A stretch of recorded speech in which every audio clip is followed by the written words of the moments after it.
Well, if you haven't noticed, nobody's having babies around here. I've asked all of them. We don't need that. When it comes to that, it's a wrap, babe.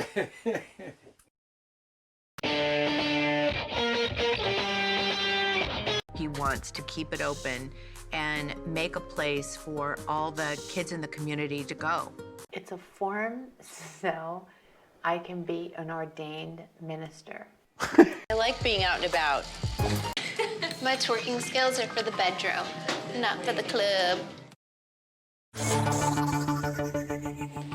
So I just think it might be a good idea to change my name to Kardashian.